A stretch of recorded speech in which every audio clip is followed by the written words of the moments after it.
Hello, all my lovely Patreons. So, this presentation is our second part two of our Banned from the Bible series. Part one last month focused on the sacred texts that were banned from the Bible. I listed those out. I did a sort of a rant on Leviticus and Exodus. And, I talked about some Gnosticism a little bit mixed in there, giving you some perspective, some food for thought. I am very familiar with Christian magic. I was raised backdoor Baptist. So this is something that I feel is worthwhile in terms of just kind of giving you, again, more tools for your toolbox in terms of practicing.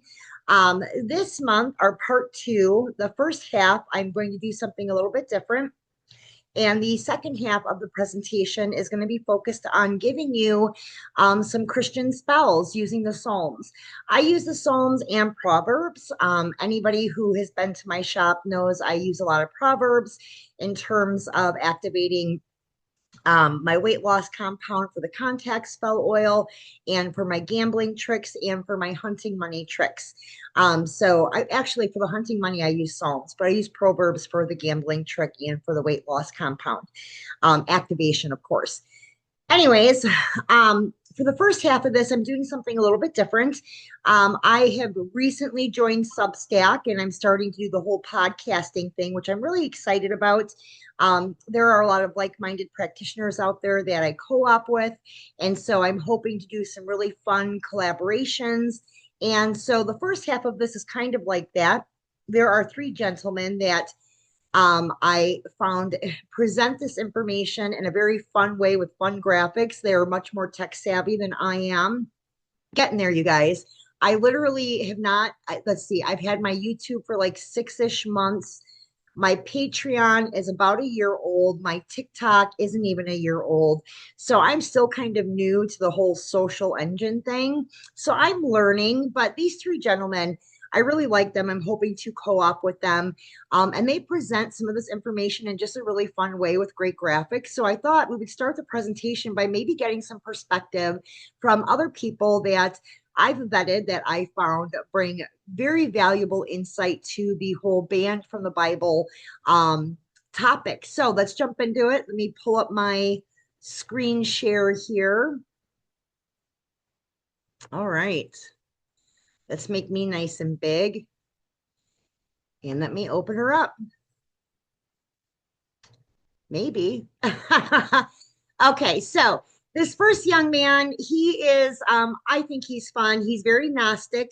I like his approach in describing some of the biblical controversy, I guess, is a good way to look at it when we're looking at banned from the Bible. Which, by the way, before I start the videos, um, I know I said I was going to post all 186 texts on our Patreon for free download. I think I got through, I want to say 40 or 50 of them before I got busy with the whole shutting down of Etsy. So I still have those. For those of you that want them, please let me know. I thought what I would do to make it a little bit easier is I would just send you the zip file via WeTransfer. So if you want that, if you want all 186 of the banned texts and the sacred texts, the forbidden knowledge texts, please let me know. Email me, private message me, and I will send that to you as a zip file. But let's jump into this. This young man, I have two short little videos here. I really like him. He seems to have done a lot of research, and I like the way he presents it. So let's hear what he has to say.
Metatron.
So yeah, I really like him. I wish I could talk that quickly. I am not that smooth with my verbiage, but he does a great job at explaining that specific sacred text.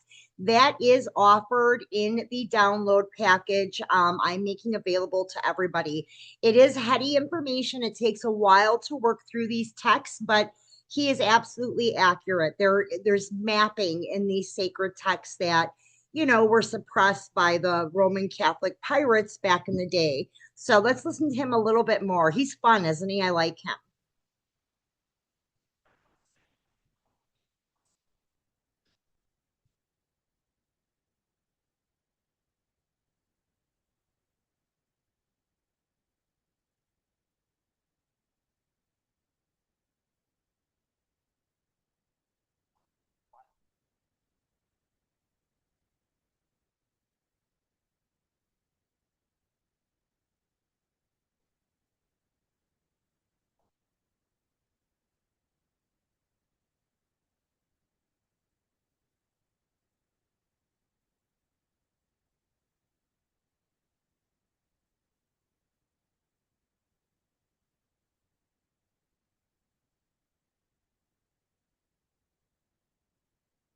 Right.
Hmm.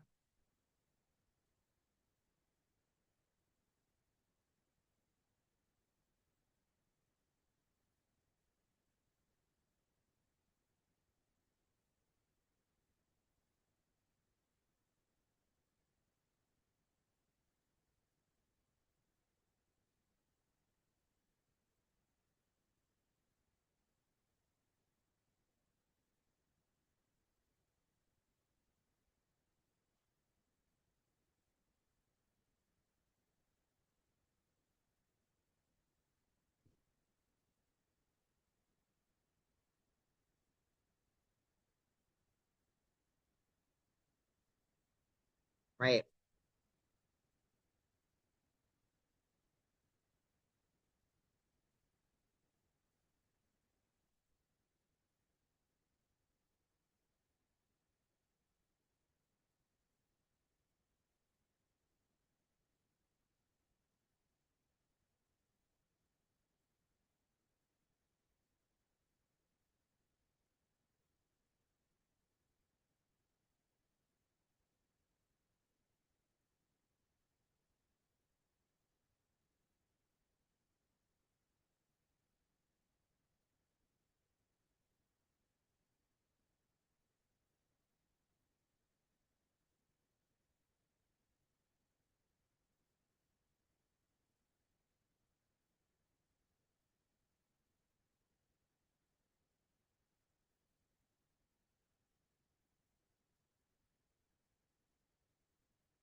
right.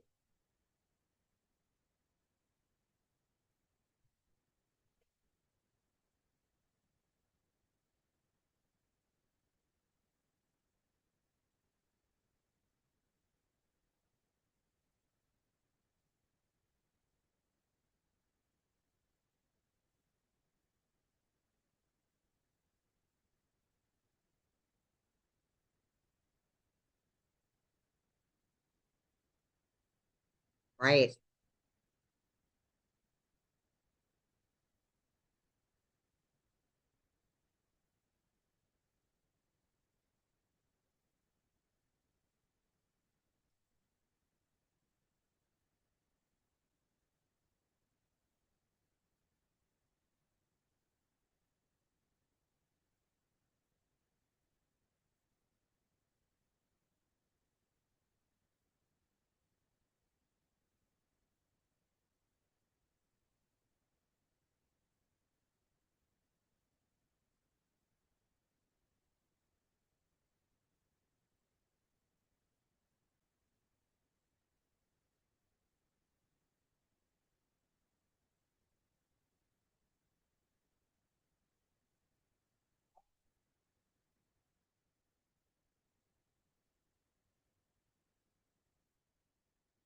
Yeah, so the Book of Thomas, that's a big one. That is also in the download package. And if this is a topic that interests you, definitely outside of the Sophia text, definitely read the Thomas text and the Enoch text. I think I talked about that a little bit in last month's presentation.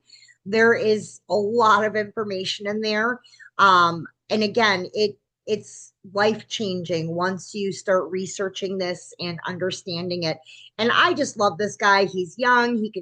He talks fast without tripping on his tongue. You know, when I start talking fast, I start biting my tongue. And I just like the way he presents. Isn't he great? I'm hoping to do like a podcast with him. So let's move on to our second presenter I wanted to share with you. Oops, hang on. There we go. Okay, so this man, he is kind of wild. He was in my inbox, and I really like him. He presents a little rough around the edges, but I like that about him. I think I'm a little rough around the edges, but he was a devout Christian, devout. And at some point in life, he started kind of questioning things and did a lot of research. He's done a lot of research probably more than me. And I've been researching for years and years. And again, he presents very, very well. And he has great graphics in his presentations. I wish I knew how to do graphics like this. But I wanted to share a couple of clips that he has. He's another one, that I'm hoping to maybe podcast with, but let's check him out. I really like the way he presents this information. All right.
Mhm.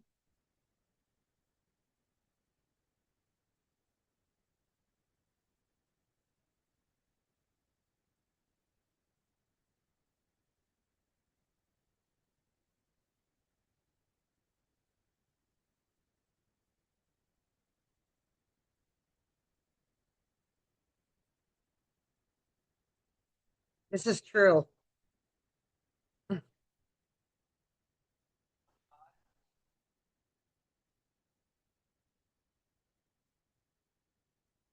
Um, yeah. So again, I mean, he presents kind of exciting. Some of these other videos, the graphics are even better. So I like him. Okay, let's look at this next one.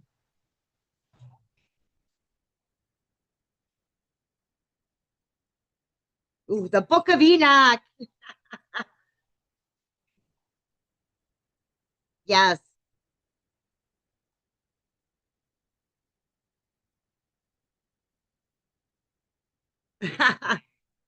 It doesn't.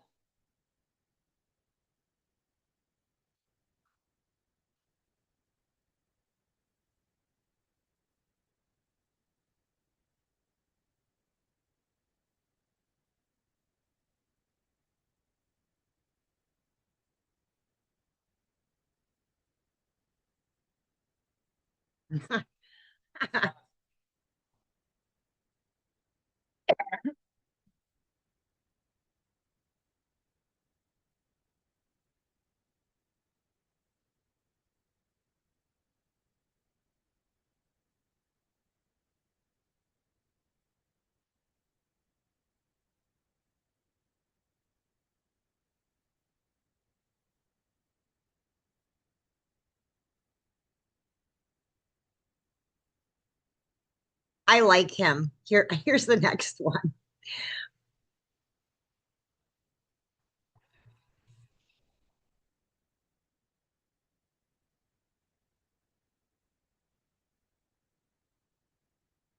True.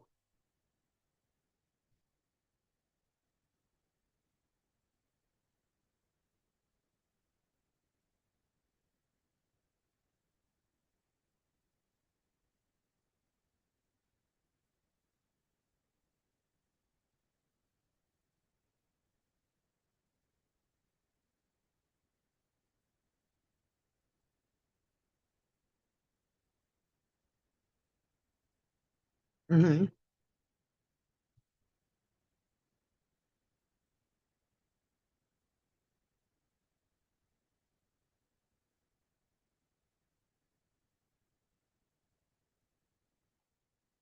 Right.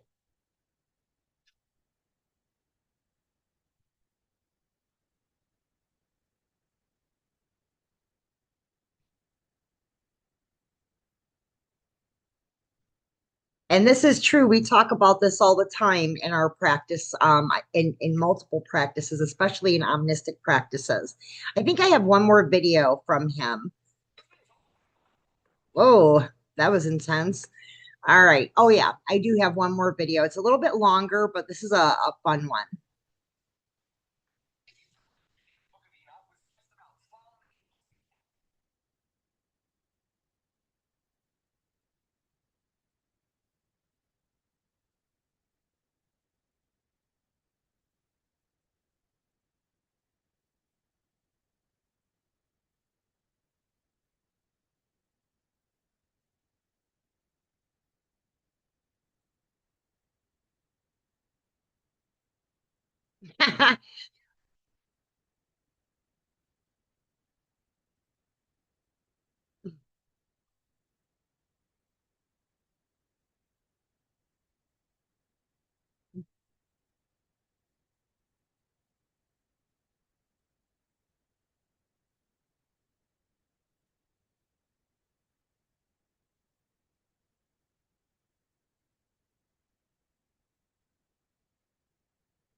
And this is Esdras, the book of Esdras.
Just real quick, the Book of Esdras is in the download as well. Very interesting sacred text.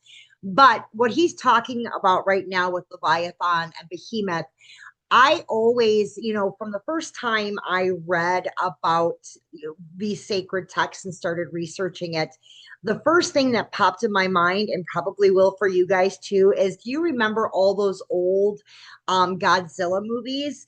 And when Godzilla would be fighting like the water creatures, and even now, I mean, they've had remakes of these old Godzilla and monster movies. The most recent one I seen, I think, was called Cloverfield. It's basically like a Godzilla spinoff. But I believe the directors, the writers, the people behind these movies actually pulled from, the sacred texts, Leviathan and Behemoth texts, and that was their, fuel for these movies, for these characters, for these films, for these stories, because it's the first thing that popped into my mind. And every time I read about them or I reference them, it repops, it circulates through my mind. I really believe that they were what these movies were based on. Anyway, let me get back to it. Sorry.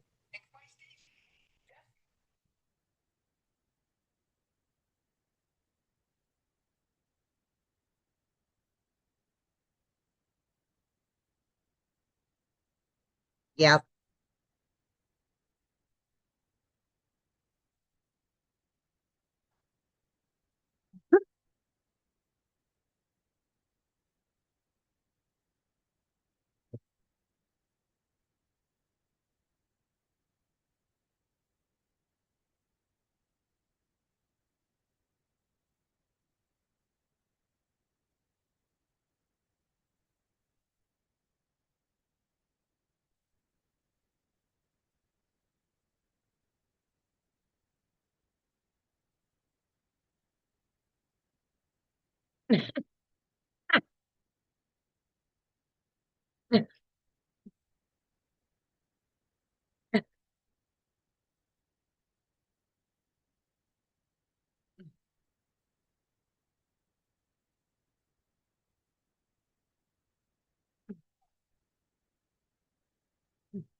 So yeah, so he's fun. He presents very well. I really like him. And I really like the fact that he's coming from a place of being a devout Christian for many, many years.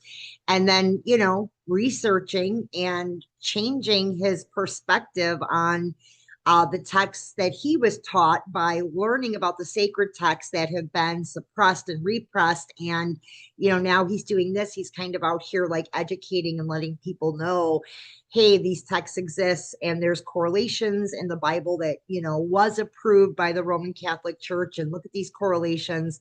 So I really appreciate that. I always appreciate it. And this is a hot topic.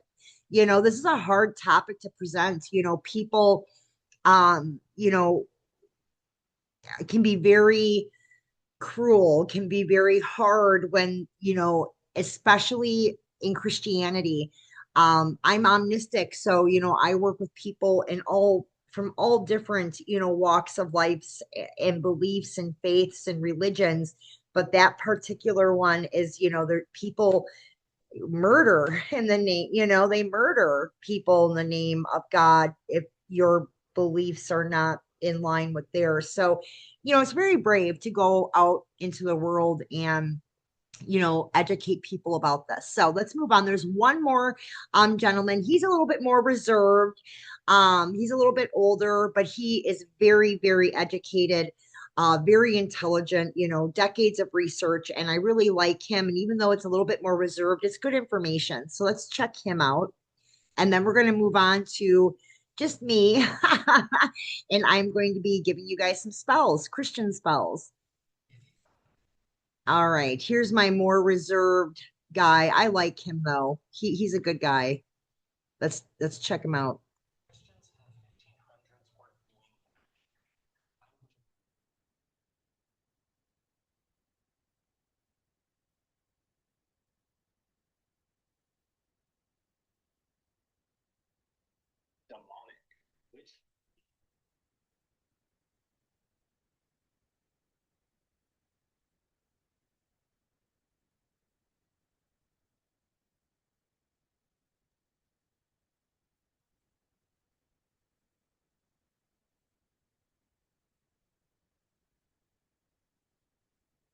This is true.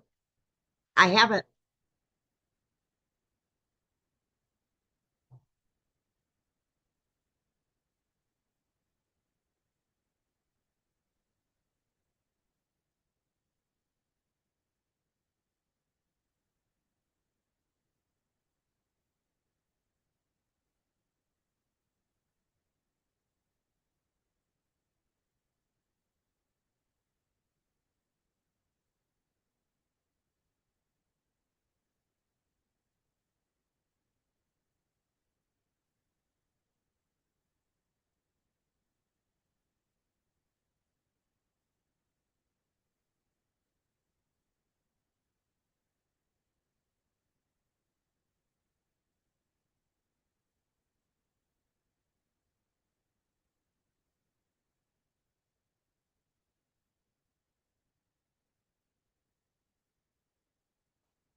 Right. Omnistic.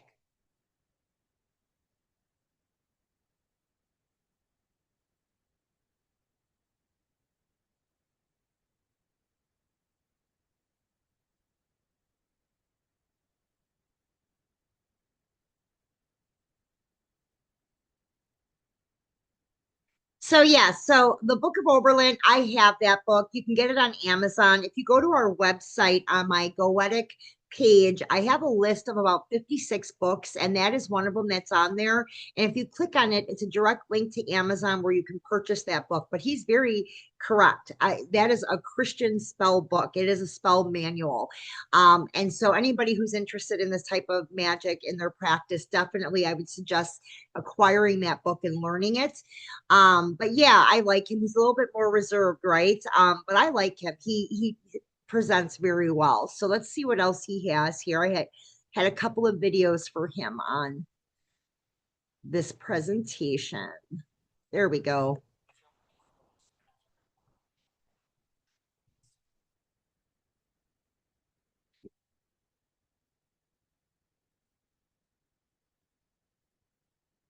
Right. Yes.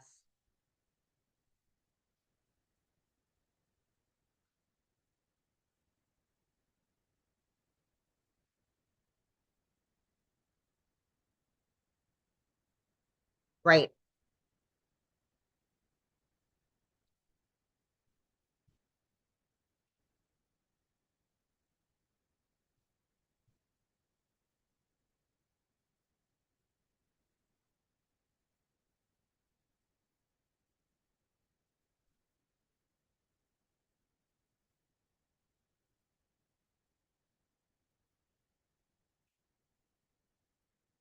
Politics.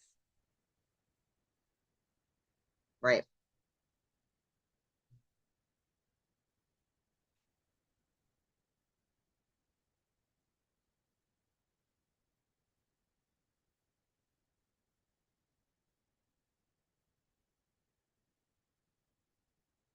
Right.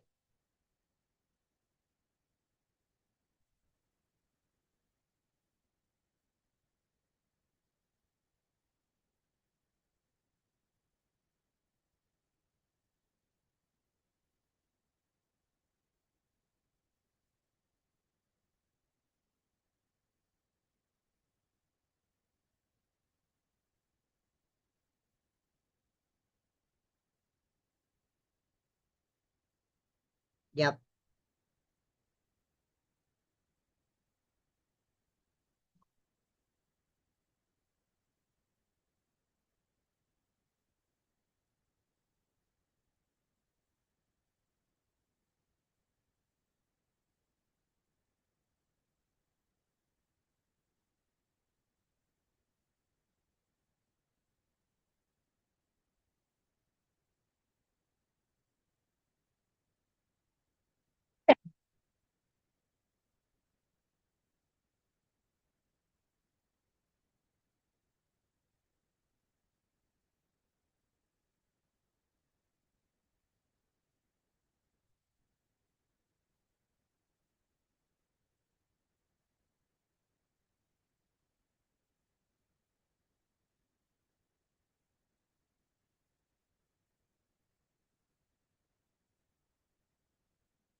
Yes. Yeah, knowledge is power. I'm always saying that awareness is preparedness. So some of the codex, specifically that he's referencing, those ancient texts, the Greek texts, those are in the download bundle, that 186 sacred texts that I was talking about and that I've been uploading slowly for you guys for free, so that you have access to those. So again, if you haven't received those, if you haven't downloaded those, let me know. I can send it to you as a zip file. But he's absolutely accurate. It When you're reading a Bible, you're reading a library basically of all sorts of different books kind of compiled into this one manual. And they are not, reflecting all of the information available. It's been very politicized and in some cases weaponized. So again, knowledge is power. Absolutely. Let's check out this one, the Ethiopian Bible. This is interesting.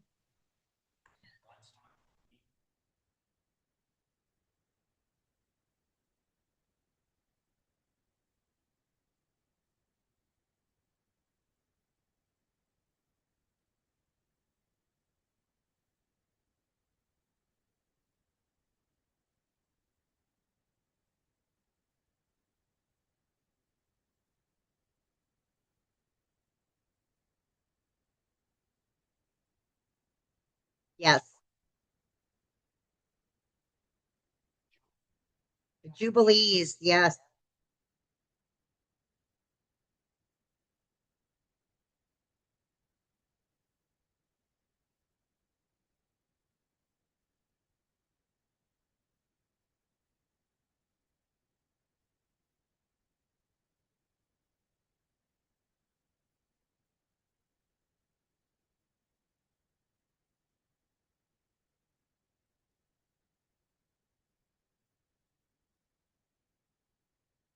Right.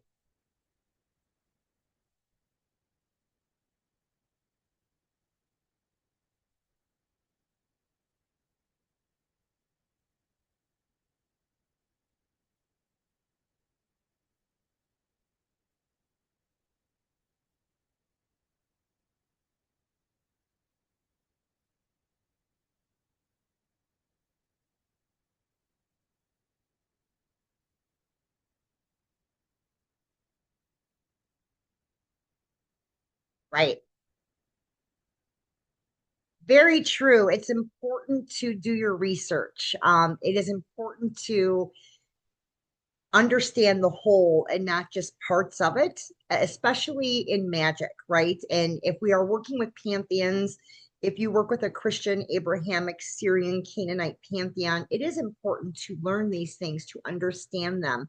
It empowers your work, it helps you to be a greater practitioner for others and yourself. So, I think I have like a couple more clips of him. He is very reserved. Don't you just love his little bow tie? He's cute. All right, let's move on.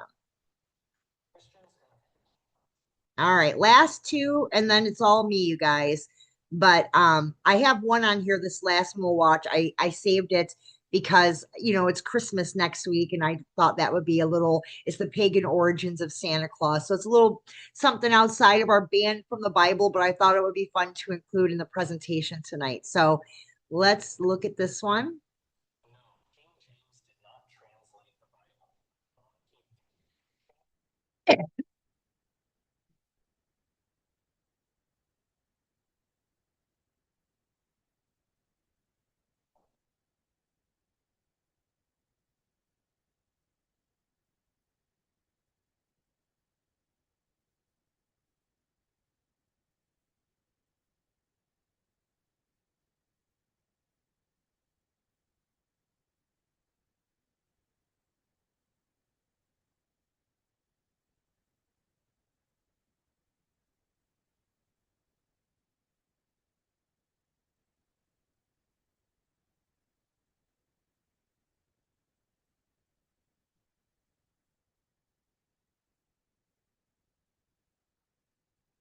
Yep,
right.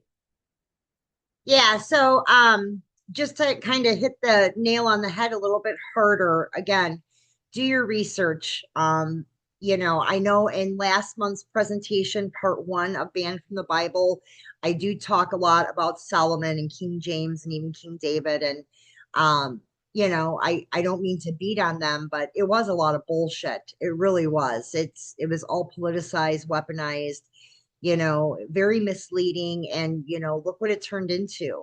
So let's look at this one last clip. It's a fun one. It's about the pagan origins of Santa, and then we'll jump into some Christian spells to finish out the presentation.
Yes. I'm just pausing this for a second. Do you guys remember being a kid? I don't know if it's still practiced today. I haven't heard about it in years and years, but when I was a little kid, December 5th was St. Nick.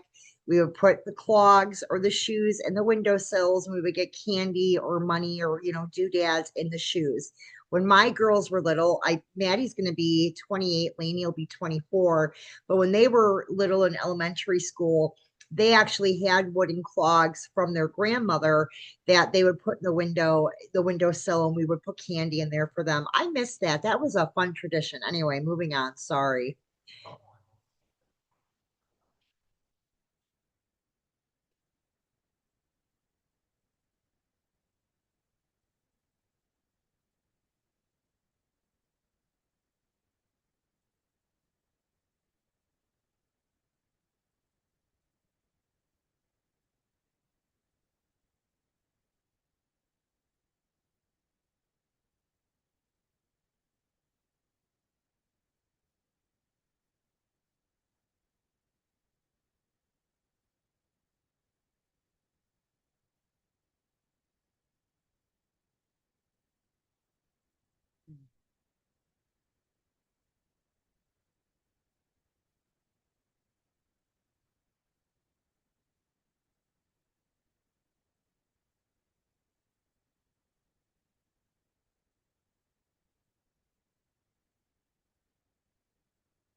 Yeah, it's fun. I love Yule Saturnalia. I love all the lore, all of the historical ancient, as an omnist, I can see how it all kind of centrifuges together and we've created what we celebrate now. It's beautiful though, I think it's beautiful to pull from all these different belief systems and create something sort of unified that everybody can sort of understand or kind of connect to. So anyway, I hope you enjoyed this first part here. Like I said, I'm new to podcasting. These are three gentlemen that I'm hoping to interact with. I really like their view and how they present on this topic. Like I said, it's a very touchy feely topic, so it's hard to find people that are willing to put themselves out there. So I thought all three of them did an excellent job at explaining.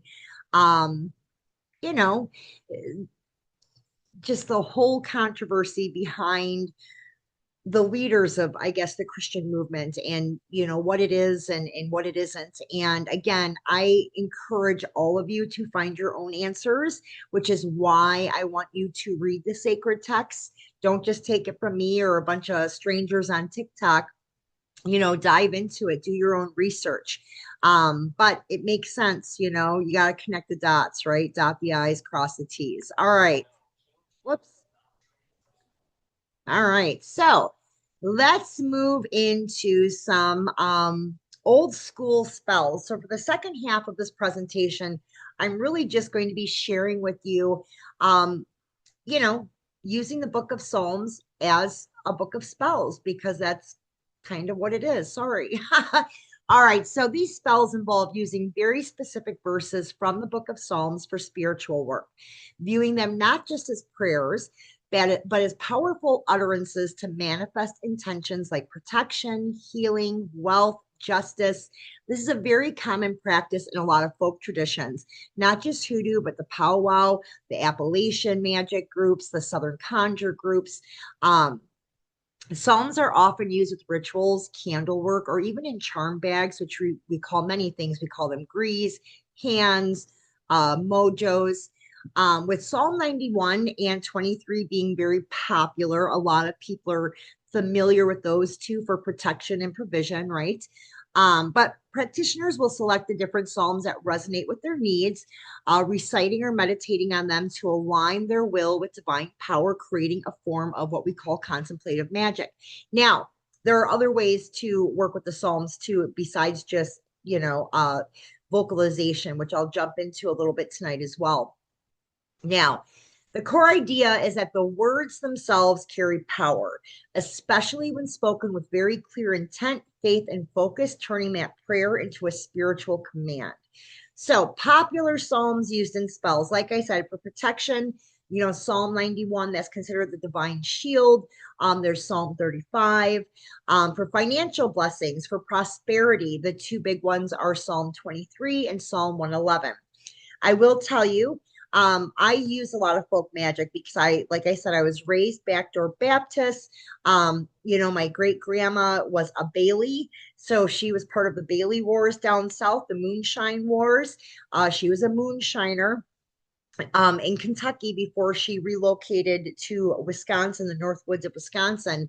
And so she did a lot of backdoor puppet work. My great grandma Elizabeth did as well.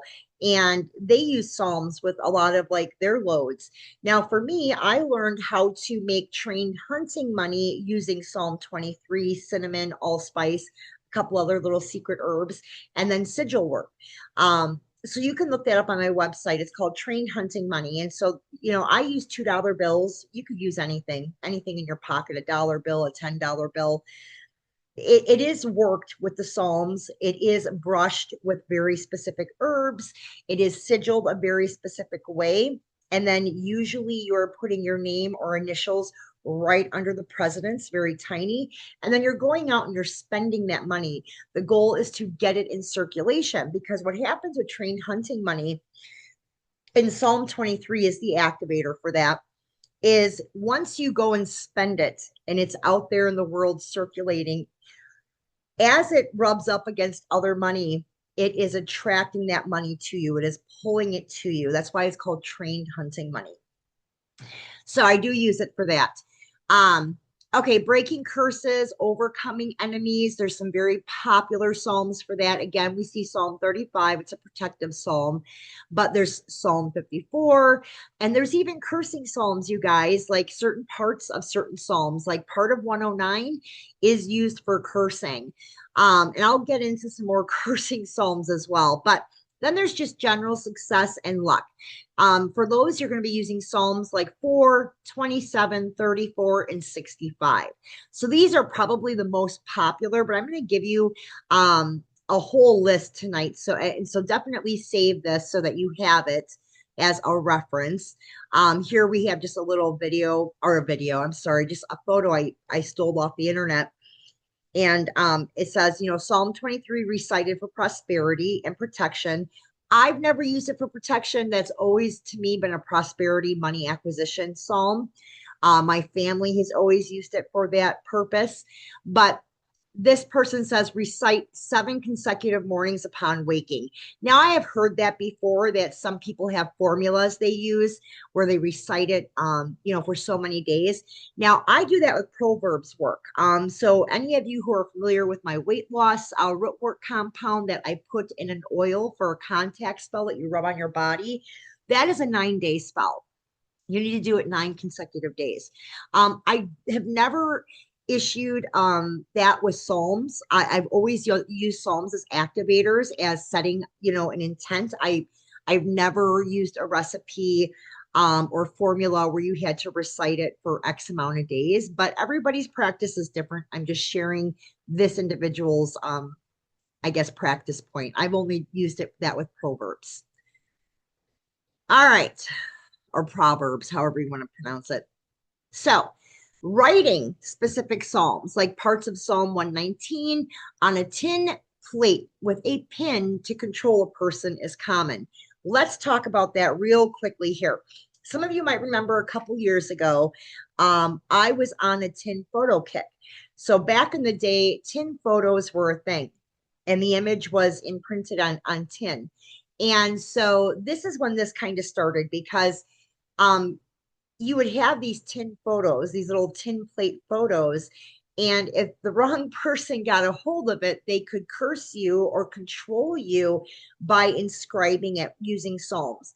So I believe that is where this started, is back in the era of tin plate photography back in the day. You still can find tin plate photos in antique shops, oddity shops. I have a collection of them that I have found. And what practitioners will do nowadays is not use them specifically for psalm activations because they don't know the people in the photo, 9 times out of 10. But they use it to connect with them for divination. They are transient spirits that they can call in to help with divination. And, if they hit it off well spiritually, maybe some other things. But that is a big thing. And I know it's not talked about a whole lot because it's considered commanding or controlling work, which is frowned upon unless there is agreement with that spirit. So I just want to let you know that if you ever found an old tin photo like in your grandma's attic and there was weird shit etched in the back of it, like with a pin or something, somebody could have had a spell on grandma, or grandma could have been casting spells. Anyway, moving on. Um, it's not very common today, but sure, if you wanted to go and get a tin plate, you could use that with psalmistry if you wanted to. Using psalm spells in a personal grimoire or a journal for different goals, personal goals from wealth to protection. A lot of times, what I see with people is if they are writing the psalms and they're using it in spells, they will sometimes combine that with rootwork compounds or oils. And so you'll find that in some of the old grimoires. You'll see these pages where there's smudges or they have a smell to them, or there's some kind of sandy ground, kind of grimy, almost like residue on the pages. Well, they're probably spreading oil and rootwork compounds. I think there's easier ways to do it nowadays, but back in the day, that's what they did. Maybe they would take some oil, they would rub, the herbs across the page when they were done writing the psalm to activate it.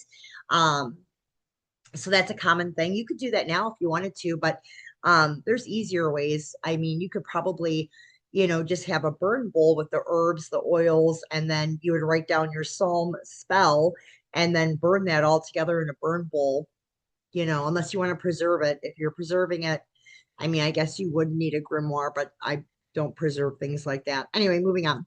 Reciting them vocally, repetitively as a form of contemplative magic to manifest inner and outer change. Again, I use the Proverbs for that, but in Psalms, some people do recite them, 3, 7, 9 times, or 3, 7, or 9 days. Again, that is, a formula based on your practice and how you activate your spells, how you infuse energetic focus into them. If you're feeling blocked up, you probably would want to do repetition, 3, 7, or 9 days, just to kind of overcome probably some energy funk or low energy or energetic blockages to make sure that it takes. So maybe you would want to do it a little bit longer. So let's jump into prescriptions here, right? I know my grandma Elizabeth back in the day, backdoor Baptist practices, a lot of it was fertility and things like that. But they would also prescribe certain psalms. So they were like the Baptist witch doctor. I don't know what you want to call them, but so for illnesses in general, very commonly used Psalms 9, 90, and 91. And this is because the reason 91 is here is because some people believed it was placed energy or cross conditioning that was causing the illness. For things like depression and anxiety, Psalms 15, 16, 20, 31, and 119. I will tell you it was common. And again, this comes from my great grandma Elizabeth, her journals, my great grandma Bailey. So it was my great great grandma Elizabeth, my great grandma Bailey, and then word of mouth from my grandma Sosha. I don't recall seeing much about this in my great great great grandma Sir Linda's journals. It could be in there. I might just not be remembering it, but I do remember it in Elizabeth. So, um, anyway, what I was going to say is in their journals for depression and anxiety and things like that, they would oftentimes inscribe psalms into amulets. Again, they would break the psalm down into a sigil of some sort.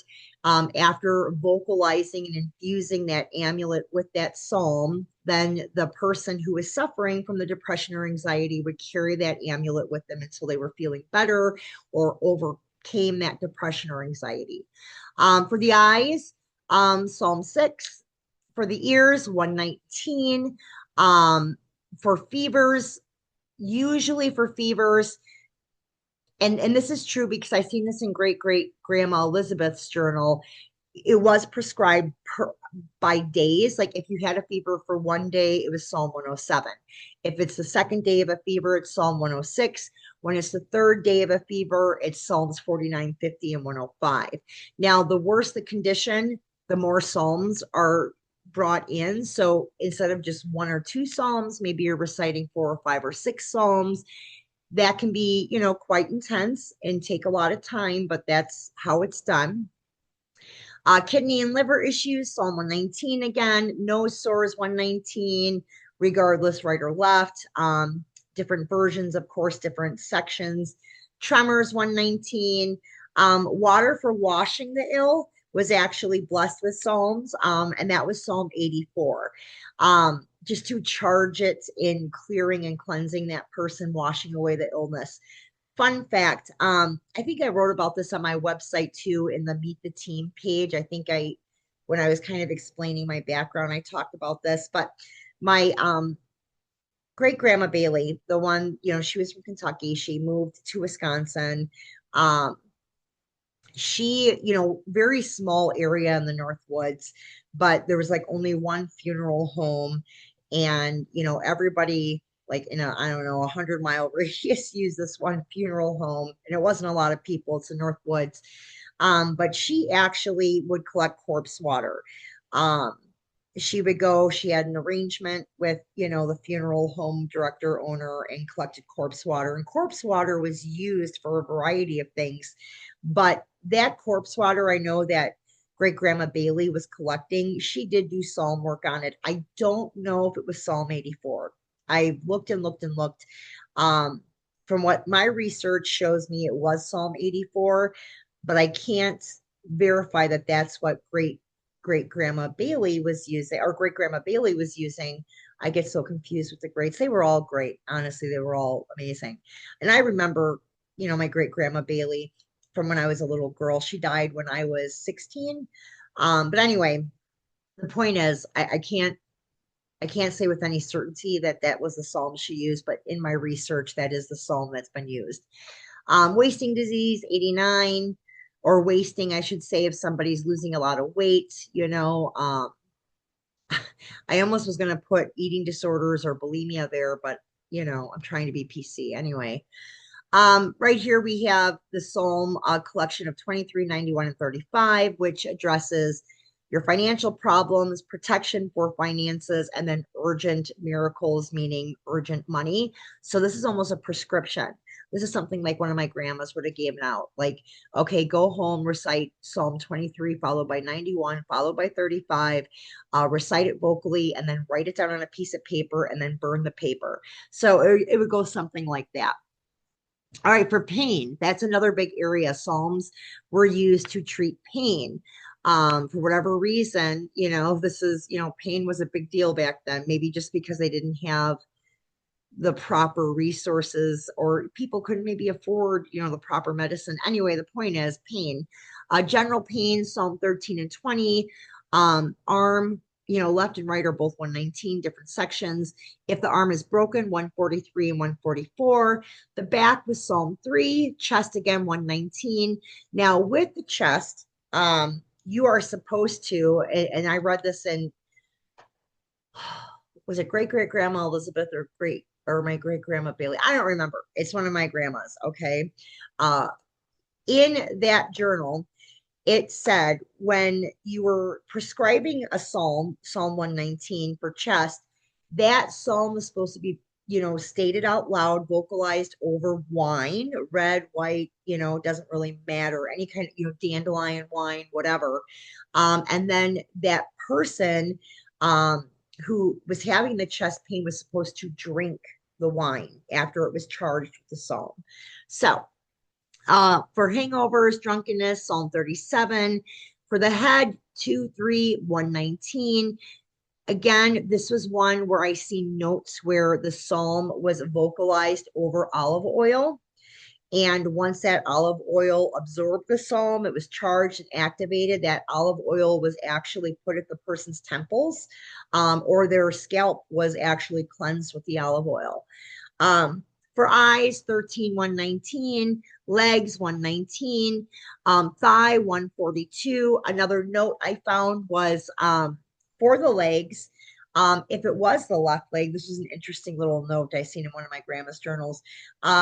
If it's the left leg, you should not only recite the psalm, but you should be using that with rose oil, infusing the psalm into the rose oil, and then dressing the left leg with that activated Psalm 119 rose oil. So, interesting little note there. All right. Protection from vicious animals, 58. And believe me, this was used by my grandma Bailey, and I'll tell you why.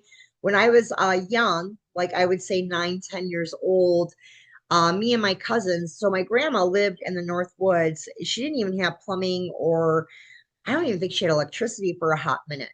But she had outhouses, right? And in the back of the house, it was hills, and it was all woods, and just kind of, it was like crazy woods, and lots of wild berries, different types of berries. And grandma would send me, and I have a cousin, her name is Tammy.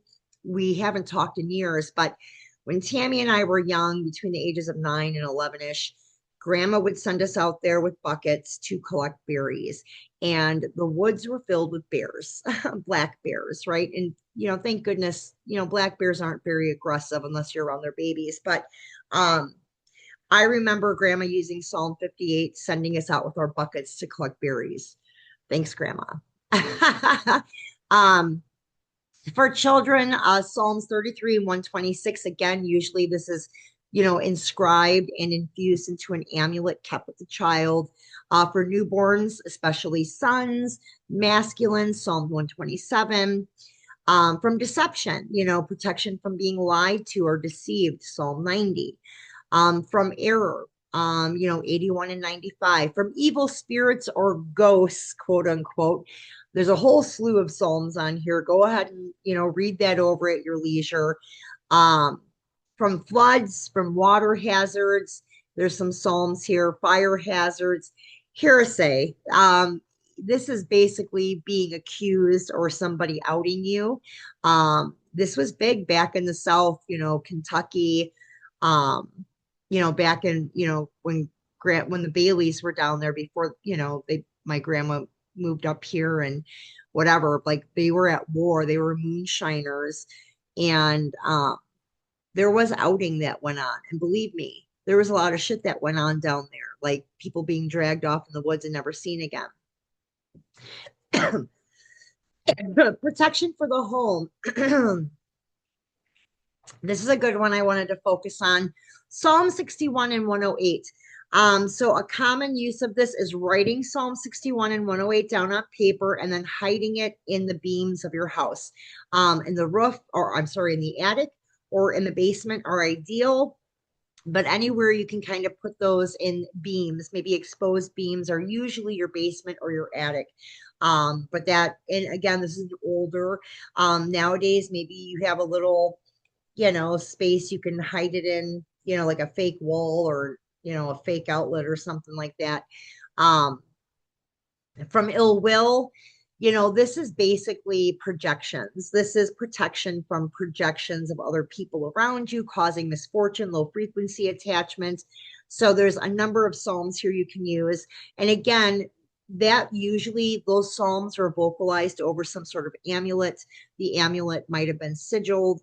Maybe it was soaked in, a worked olive oil overnight. There's a lot of different things they did back then. And then the individual would carry that amulet with them. And for court, court, again, 119, obviously a very popular psalm. But same thing would happen. It would be a court amulet for protection. The individual would carry that with them until they were done with that whole court situation. For money, we talked about that. This is also another combination. 41 and 43 together is a good combination of psalm work for money, and as is, Psalm 72. Now, Psalm 72 is interesting because that's more of an amulet psalm where you're going to vocalize the psalm over the amulet to charge it, to infuse it. And this is usually done for somebody who is in poverty. Like this person might be homeless or facing homelessness. Maybe they've been out of work for a long time. This is for somebody that's in really, really dire straits. Psalm 72 is kind of worst case scenario where this person is so down and out, and it's usually charged into an amulet that that person will carry until they get out of that poverty or that five of coins um, period of their life. From persecution, kind of the same thing as some of the other ones we looked at, but this is for, to use against the district attorney's office. 11, 12, and 141. All right, for pregnancy. Now, back in the day, when my grandmas did psalm work for fertility, the psalms were usually vocalized or written out and then loaded into eggplants or tomatoes. And this is a real deal. Nowadays for fertility, I use pig ovaries because my great great great grandma Serlinda and her daughter, my great great grandma Elizabeth, used vegetation. And then, as great great grandma Elizabeth, acquired the farm and grew the farm, then it switched over to organs. And then, my great grandma Bailey and my grandma Sosha was organs. So that's why I use pig ovary for pregnancy, or I use sheep, bull, or calf testicle. But you can use tomato or eggplant, or you can just use an amulet. If somebody's trying to get pregnant, Psalm 1, put into an amulet and kept in a gree or a mojo bag. If that individual is struggling with infertility issues or something that is causing some female problems, Psalm 102, Psalm 103 works also, and then there's Psalm 128. If somebody is facing prison or confinement, or they're in an institution and trying to get an appeal or get an early release, the specific Psalms for that are 19, 26, 67, 71, and 89. And with that particular situation, I would suggest using all five of the Psalms in that order, probably for 9 consecutive days, because you really need to charge up that situation if they're, living an Eight of Swords moment. If from sin is questionable, but let's turn the word sin into karmic debt. Okay, let's say your karmic debt is activated, or you have a real nasty south node that's getting activated by Saturn or Mars or something. The Psalms that you would want to use are the ones listed here. Now, there's two that I want to point out. Psalm 131 is specific to your shadow, to your ego shadow. If you're doing work on somebody and their ego is totally out of control, that it is at this point activating karmic debt, and you are trying to give them relief from that, Psalm 131. If it is an individual who is filled with shadow that is part of the seven deadly sins, anger, revenge, wrath, and it's eating them alive, and it has activated their karmic debt, and you're trying to bring them relief, Psalm 137. Those two Psalms are going to moderate shadow energy for that individual, kind of protect them from themselves, really. From slander, libel, if somebody, again, is talking shit, trying to get you into trouble, trying to get you, to get fired from your job. The best course of action with Psalms is 14, 36, 41, and 43, followed by 42. The interesting thing here is if you are dealing with somebody who is stirring the pot, trying to create something nasty for you via slander or libel, you should be doing this psalm work while fasting. So I would take a day, and I know that sounds hard to go without. You can drink water. I think water and black coffee is fine, but go without food consumption for at least 12 to 16 hours. You're going to want to fast and start that 12 to 16-hour fast with the recitation of those Psalms in that order. If it is something legal, somebody is slandering you, creating libel, doing something that has landed you in court now, I would use Psalms 52, 118, and 119. Protection during surgery, 146, protection from being robbed, Psalm 1. For travel, especially if you're leaving your home country, if you're going to a foreign country, Psalms 21, 64, and 73. And I will tell you that the scarier the third country, like maybe, like if you're, if, like for me, for example, my bucket list trip is starting off in Nepal and Kathmandu during the spring for Holi, then going to India, Jaipur, right after Holi during the Painted Elephant Festival, and then going to Thailand. Going to Bangkok. I want to do shots of venomous snake blood, and then I want to go see the magic monks that live in the hillsides and get a magic talismanic tattoo by one of those magic monks. I want to do it. That's my bucket list trip. Kind of dangerous for some. I want to go to the black market, the magical black markets in the alleys of Kathmandu, which are very dangerous, but I want to go. Um, Kathmandu, oh my gosh. I mean, this is the one place in the world where I mean, there's a couple places, but this is where they still have living deity that they worship. They still do blood sacrifice of live oxen in their town square, to the living deity. Um, Kathmandu, they have the blue monks that are lined up on the waterway right outside the monkey temple, where all the monkeys are out robbing tourists, right? But these blue monks are lined up, and on the other side of that water channel are families where they are making platforms out of garbage and putting their deceased loved ones on there, setting it on fire, and then pushing them down the waterway, right? And the culture there is rich, is what I'm saying. Okay, I want to go, but is it dangerous? Certainly. Certainly, it's dangerous for me. So, what I would do, because it is a more dangerous trip, is I would do this psalm work with salt in my hands. I would actually keep the salt. So, I would recite 21, 64, 73, followed by 119, 121, and 125. I would recite that with salt. And then I would put that salt in a gree, and I would keep that salt gree with me the duration of my trip until I was home safe. Disbelief, this is again a psalm to protect you from yourself. Sometimes we doubt ourselves, we doubt our magic, we doubt our capabilities. And there's nothing more frustrating for me as a third party caster, and this is me just being real with you guys, than doing a lot of work to create an energetic manipulation for somebody and for it to be very promising and very powerful. And then that person blocks it from negativity and disbelief. And it's very frustrating. And so sometimes we have to protect ourselves and protect the people that we are doing work for by removing that blockage of disbelief, that blockage of doubt. And so Psalm 80 does that. From violence, this is a popular one back in my grandma's day. Husbands beat their wives and nobody did shit about it, right? And a lot of other horrible things went on. Women were used and abused at every age, right? So they would oftentimes charge, again, amulets with psalms. They would vocalize certain psalms into that amulet, maybe etch a sigil or symbol into it, and that individual would carry it with them for protection from violence, usually from men. And those were Psalms 18, 44, 60, 83, and 116.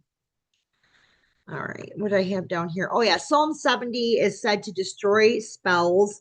So if somebody has placed energy on you, you could try doing Psalm 70 to get that detached and washed out, removed.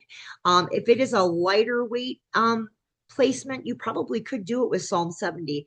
Heavier placements usually need more than just Psalm 70. I'm just saying they usually need solicitation of deital or transient spirit support, along with a frequency shift using a rootwork compound on something like a sacred fire. So, I mean, just kind of keep that in mind, but you can definitely, start with Psalm 70, see if that does the trick. Whew, how many of these did I do? A lot, huh? All right, luck and fortune. So we have some general luck, business. So for business luck and fortune, again, use an amulet, recite Psalms 8, 82, and 114 over the amulet, maybe etch in a symbol, a sigil related to business, health, business growth, and then carry that with you while you're working that goal. We have some more for luck with court, especially if you're being misrepresented. Um, Psalm 119 is very common for if you have a shitty lawyer, right? And you're just needing additional favor. So is Psalm 120. Family. So luck and fortune for family. Here's the thing, this can be done two different ways. Maybe you're trying to just bring luck and fortune onto lineage, onto a bloodline. And sometimes you are asking for luck and fortune to acquire a family, to meet a partner, to have children. So it can go either way. But this is recommended. I think in my grandma Elizabeth journal, I seen it, but use Psalms 96 and 97 together 3 times a day. So breakfast, lunch, and dinner. Um, you know, and I would probably do that every day for 7 to 9 days, 7 or 9 days. That's one that probably needs some consistent energy introduced because that takes time. It takes time to attach luck and fortune to a bloodline with psalm work. It takes time to attract a partner, to start a family just using psalm work. Friendships, memory and learning, oracles and dreams. Psalm 23 is great. If you do dream work, if you have a dream altar, if you do a lot of work on lucid dreaming, astral travel, liminal space activations, you could actually write down Psalm 23 and put it right there on your dream altar, or put it in your headboard of your bed.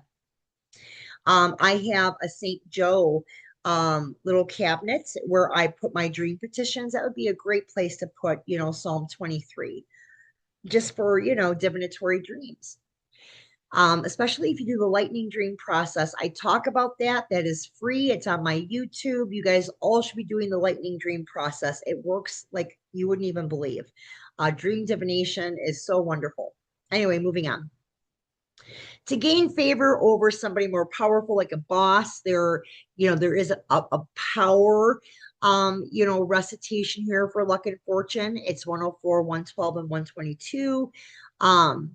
If you want to remove hatred and bring in luck and fortune into a marriage, there's psalms for that, for reconciliation. Now, one of the things I want to say for reconciliation, when we're talking about luck and fortune, what we're doing is we're taking low frequency, low vibration, and we're making it high frequency, high vibration. Luck and fortune is a very high vibrating frequency. So in reconciliation, when you're taking something, boom, boom, boom, and you're making a you do need to do some work, right? It's not going to happen by just reciting the psalm one time. So the recommendation here is do Psalms 28 and 85. Do those out loud while you're facing south, and you're going to repeat those 7 times. I know I put for community healing here, but really this is for reconciling any type of situation, any time of situation. Um, 98 is okay for unity if it's like a work thing, but 28 and 85 facing south, repeating those 7 times, those work best for repairing and restoring damaged bridges, whether it's the spouse, a boss, a parent, a child. It works best, that combination. Reputation work, lots of psalms for that.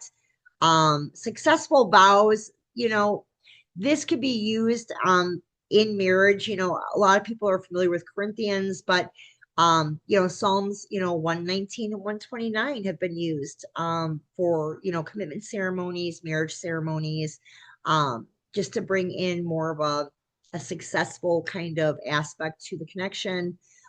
If you have won something, say you were lucky, you went to Vegas and you won a bunch of money, you can give thanks or offering after being lucky with Psalm 150.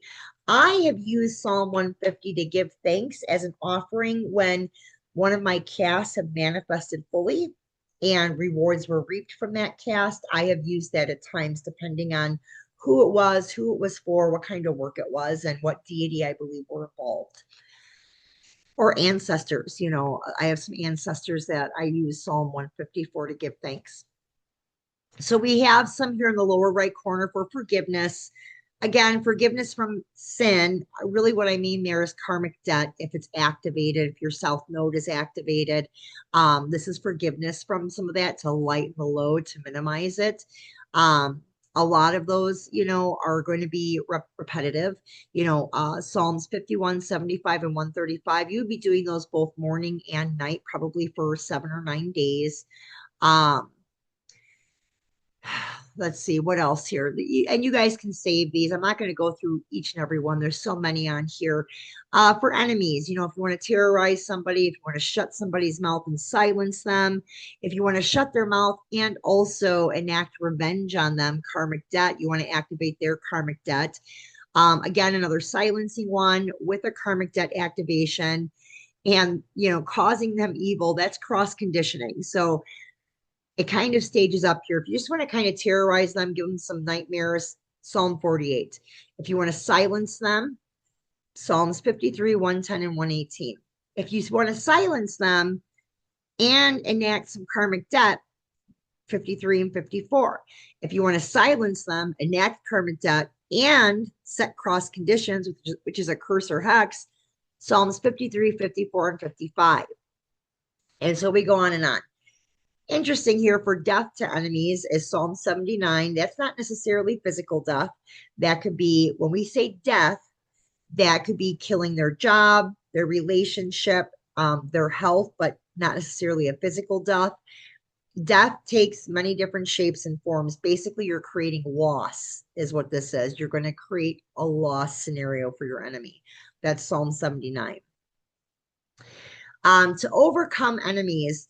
So this is a true story. Psalm 70, 92, and 94. You would do that on a Monday in an open field outside somewhere while you were burning incense in your mouth. I'm not shitting you. So listen, you could use foil, obviously, little tiny cone incense and foil to not burn yourself, and then try not to inhale it. Make sure you're doing some breath work beforehand. I've never personally done this, but this was in my grandmother's journal, so that's why I'm sharing it with you. I mean, I guess you could do different types of incense, tiny bits of incense on, a little piece of foil on your tongue with an open mouth after breath work to not, I don't know how this would exactly work, but that's how it was done. And my grandmas are deceased, so I cannot go and ask them how this was done. But they were done on Mondays in open fields with incense in the mouth. And, there was recitation of Psalm 70, 92, and 94. To overcome enemies, there was Psalms 100 and 109. Again, those were Psalms that were recited over wine, usually with mustard seed added to the wine. And then it was poured on the doorstep of an enemy. So, kind of like I always kind of that always reminded me of like hot footing powders or goofer's dust, but you're using wine. So you would basically infuse the wine and the mustard seed with the psalm activation. Maybe put that in a little bottle, and then as you're walking past this person's house, you would just, I don't know, but yeah. So there's that. If you want to subdue somebody or gain their obedience, make them comply with whatever you want. Psalm 119, you would infuse water with that, and then you would get the person to drink the water. So that's kind of like a consumption spell.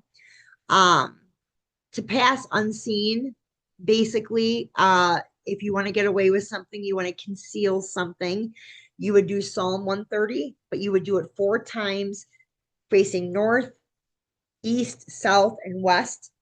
Okay, so you would do that 4 times, reciting the full psalm in each direction before you committed the act that you wanted to conceal. Um, so yeah, what else we got here?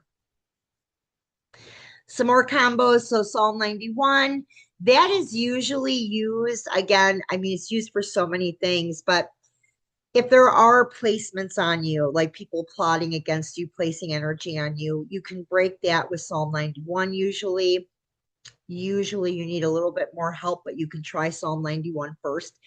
And then we have Psalm combinations again, 23, 35, and 91. Again, that's for bringing in abundance, breaking spells that create a lack of, abundance, and then protecting your resources and assets that you are drawing to you through this work. So, what else we got here? Let's see. Excuse me. All right. So, what did I talk about here? Those videos kind of like shifted my focus a little bit tonight. Anyway, so to look at biblical curses historically, the first hurdle most folks have to leap is the hurdle of modern thinking, which is true. That's with magic in general, right? Many people who study the Bible, oh my gosh, Bible are incredibly uncomfortable with the idea that it contains spells, right? Especially ones that can harm others. But it clearly does, you guys. Again, this is a touchy topic, right? Um, repeatedly God does tells his chosen people to exterminate others, tribes, towns, civilizations, down to the last man, woman, and child. I mean, look at the sacred texts. He inflicts suffering on even his most loyal subjects, like Job. So, some people argue this is all just a historical account, or it's kind of like a metaphor for political struggles in a religious context, something kind of undone by the New Testament theology. But cursing is in the Bible, you guys. And it's not limited to cataclysmic events on a national level or a cosmic wager between God and Satan. It's often deeply personal, right? So there's lots of accounts in the Bible of God's representatives, dishing out curses. So again, if you practice Christian magic, you need to be open to this, obviously, because this is ancient, right? So I do point out here a couple. I mean, there's lots, but here's 4 where, we talk about, like, in Kings, the prophet Elisha curses a group of children for calling him bald, and the children are eaten by bears. In Numbers, a ritual is prescribed for determining if a woman had been unfaithful. And if she has, and she is pregnant from the adultery, the ritual causes spontaneous abortion. In Acts 5 and 13, first we have Peter. He curses a man and woman who lied to him, and they both die. In 13, Paul curses a man pretending to be an apostle or a sorcerer, and the man goes blind.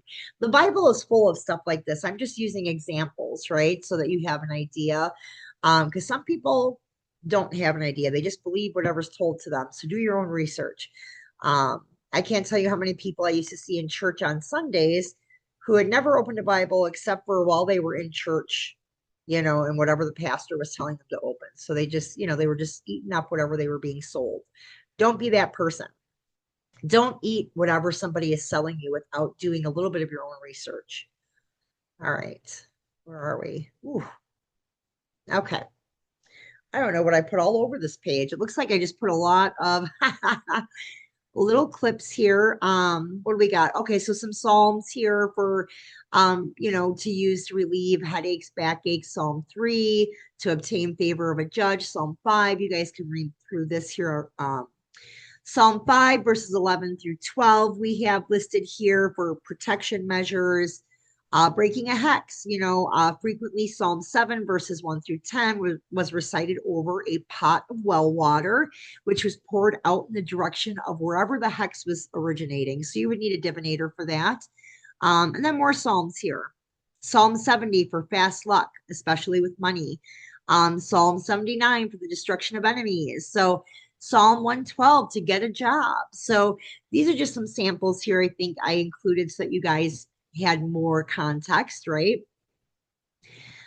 So hoodoo psalm scratched on tin pan with pin or needle or nail for controlling another person. We talked about that earlier. I took this clip out of this is actually out of a book that was published.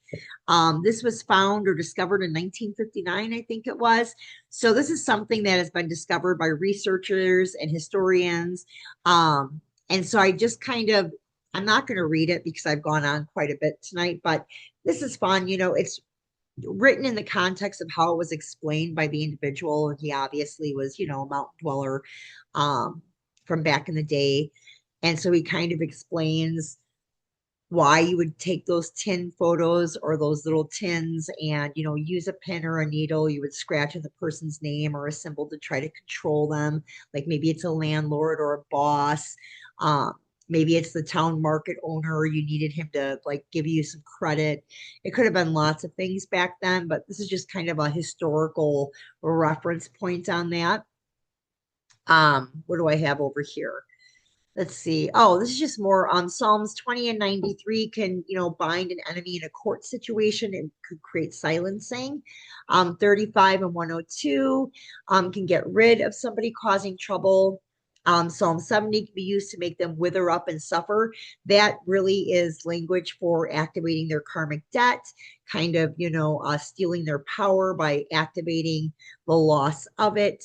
Um, so yeah, so we have lots of like good information here. Let's see what else I got for you guys.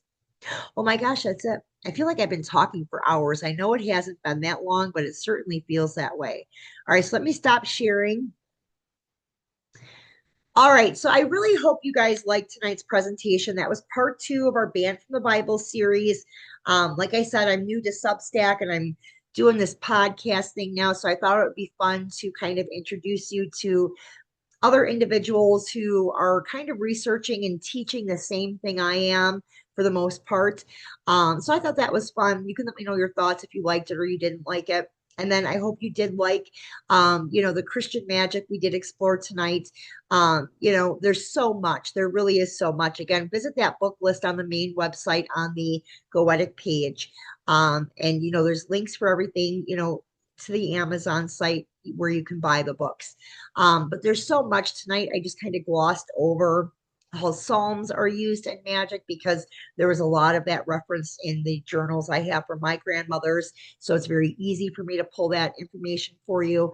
But yeah, I enjoy this. I hope you enjoyed it. If you have any feedback, hit me up and stay magical, y'all.